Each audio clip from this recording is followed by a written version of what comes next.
अस्सलाम वालेकुम फ्रेंड्स। आज की वीडियो का टॉपिक है कि हमारे पास जब बर्ड्स ब्रीडिंग मिल जाती है, हमें चिक्स मिल जाते हैं, तो वो चिक्स क्यों मर जाते हैं। ऐसी कौन सी रीजंस हैं जिनकी वजह से चिक्स जो है वो उनकी सडन डेथ कॉज हो जाती है। आपके चिक्स एक के बाद दूसरे मरना स्टार्ट हो जाते हैं। तो चले आए अपनी वीडियो स्टार्ट करते हैं। लेट्स डिस्कस कि क्या प्रॉब्लम्स हैं, क्या इश्यूज हैं जिनकी वजह से चिक्स की एक्सपायर का रेशियो बहुत ज़्यादा हो जाता है। Welcome to my channel love for birds. अगर आप मेरे चैनल पर न्यू हैं तो प्लीज़ सब्सक्राइब ज़रूर कीजिएगा। कोई भी टिप आपके लिए हेल्पफुल रहे तो प्लीज़ कमेंट करके ज़रूर बताइएगा। तो जी, चिक्स एक्सपायर होने की बहुत सारे रीजंस होते हैं, जिसमें सबसे पहले तो ये आ जाता है कि आपके जो बर्ड्स हैं, वो जो पेरेंट्स हैं वो अपने चिक्स को फीड नहीं करवा रहे हैं। अब पेरेंट्स अगर बर्ड्स को फीड नहीं करवा रहे हैं तो इसके कुछ रीजंस होते हैं। अगर आपके पेरेंट बर्ड डिस्टर्ब हैं तो वो अपने बच्चों को फीड नहीं करवाते हैं। आपने अपने बर्ड्स को मॉनिटर ज़रूर करना होता है, लेकिन मॉनिटर करने का कुछ तरीक़ेकार होता है। अगर आप अपने बर्ड्स के ब्रीडिंग बॉक्सेस को दिन में 3-3 4-4 मरतबा खोल कर देखेंगे, चिक्स को देखेंगे, क्योंकि जो अक्सर न्यू फैंसीज होते हैं वो एक्साइटेड भी होते हैं। जब हमारे पास छोटे से बच्चे आते हैं, उनके पास फर्स्ट टाइम ब्रीडिंग आ रही होती है, तो अगर आप उनको डिस्टर्ब करेंगे तो पेरेंट्स क्या होता है कि ब्रीडिंग बॉक्सेस से बाहर बैठना स्टार्ट कर देते हैं और अपने बर्ड्स को करवाना छोड़ देते हैं। इस सिचुएशन में जो चिक्स होते हैं उनको जब फीड नहीं मिलती है तो वो मर जाते हैं। जो बर्ड्स फर्स्ट टाइम ब्रीडिंग कर रहे होते हैं उनके साथ भी अक्सर ये इशू आता है कि जब उनका फर्स्ट क्लच होता है, पहली ब्रीडिंग होती है, तो इतने एक्सपीरियंस नहीं होते हैं, इसीलिए वो अपने बर्ड्स को फीड नहीं करवा पाते हैं। इस रीज़न की वजह से भी चिक्स की डेथ कॉज हो जाती है। हमेशा इस चीज़ का ख्याल रखा करें कि आप जो भी बर्ड्स ब्रीडिंग ले रहे हैं वो बर्ड एटलीस्ट 1 ईयर उसकी एज होनी चाहिए। अगर आपका लव बर्ड 1 ईयर से कम एज का होगा तो इतना एक्सपीरियंस नहीं होता, इतना मैच्योर नहीं होता, अपनी एज तक नहीं पहुंचा होता कि वो इस चीज़ को आइडेंटिफाई कर सके, या फर्स्ट टाइम ये प्रॉब्लम्स उन बर्ड्स में आपको फेस होती हैं।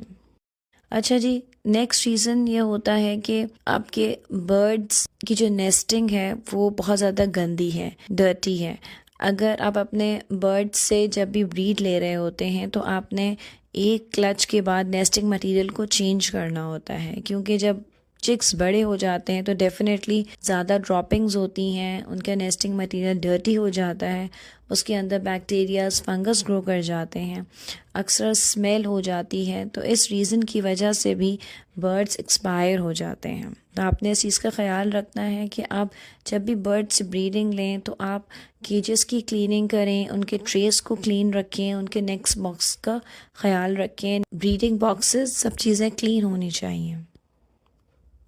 ब्लड लाइन, अगर आपके बर्ड्स की ब्लड लाइन वीक है, आपने उन बर्ड्स का पेयर लगाया हुआ है जो आपस में सिबलिंग्स हैं, या आपने उनकी पेडिग्री का ख्याल नहीं रखा, आपको नहीं पता कि इनके पेरेंट्स कौन से हैं, आपने उन बर्ड्स की पेयरिंग कर ली, तो अक्सर ब्लड लाइन वीक हो जाती है।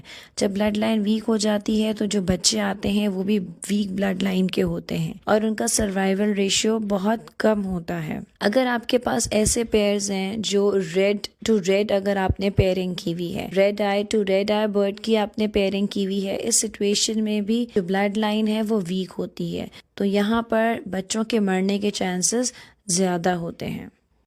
अब कभी कभार ऐसा होता है कि एक वायरस होता है, अगर आपके शेड के अंदर वो वायरस आ जाता, वो वायरस आपके बर्ड्स की पेरेंट्स पर अटैक करता है। जब पेरेंट्स पर अटैक करता है तो जो भी पेरेंट्स अपने चिक्स को खाना खिला रहे होते हैं, फीड करवा रहे होते हैं, उससे वो वायरस बच्चों की बॉडी के अंदर ट्रांसमिट हो जाता है।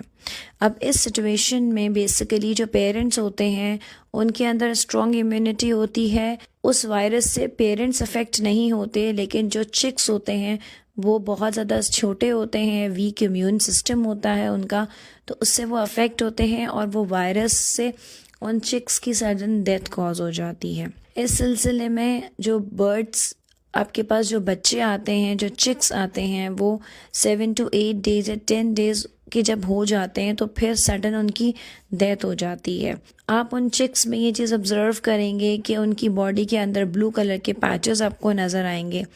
अगर वो वायरस का शिकार हैं तो बॉडी के अंदर ब्लू पैचेस आपको नज़र आएंगे। और उन बर्ड्स की जब वो बर्ड्स थोड़े से बड़े हो जाते हैं, 7 to 8 days 10 days के हो जाते हैं, उसके बाद उन चिक्स की डेथ हो जाती है।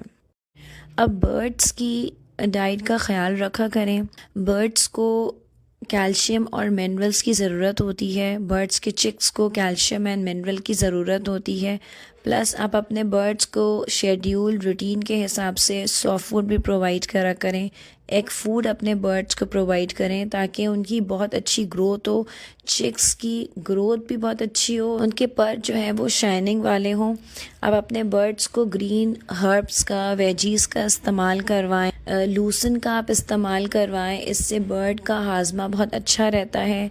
जिन चिक्स के अंदर डाइजेस्टिव प्रॉब्लम्स होते हैं वो चिक्स भी बहुत जल्दी मर जाते हैं। अब बच्चे जब छोटे होते हैं तो उनका इम्यून सिस्टम वीक होता है, उनका डाइजेस्टिव सिस्टम वीक होता है। तो आपने ये कोशिश करनी है कि आप ज़्यादा हेवी डाइट अपने बर्ड्स को ना दें।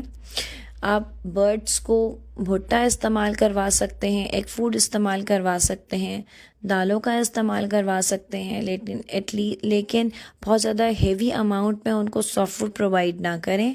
और अपने बर्ड्स की डाइट का आप ख्याल रखेंगे तो डेफिनेटली आपको ग्रोथ बहुत अच्छी मिलेगी। बर्ड्स की बहुत ज़्यादा हेल्दी और एक्टिव ग्रोथ होगी।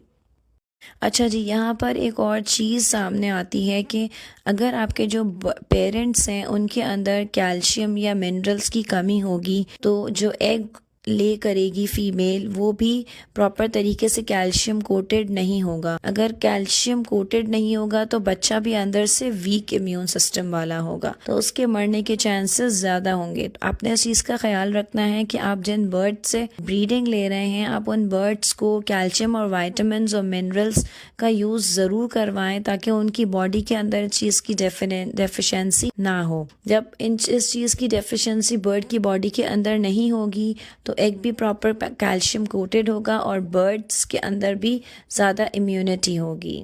आई होप आज की वीडियो आपके लिए हेल्पफुल रही होगी। कमेंट सेक्शन में ज़रूर बताइएगा। कोई भी टिप्स अगर आपके लिए यूज़फुल हुई तो प्लीज़ कमेंट ज़रूर कीजिएगा। Thank you for watching and please subscribe.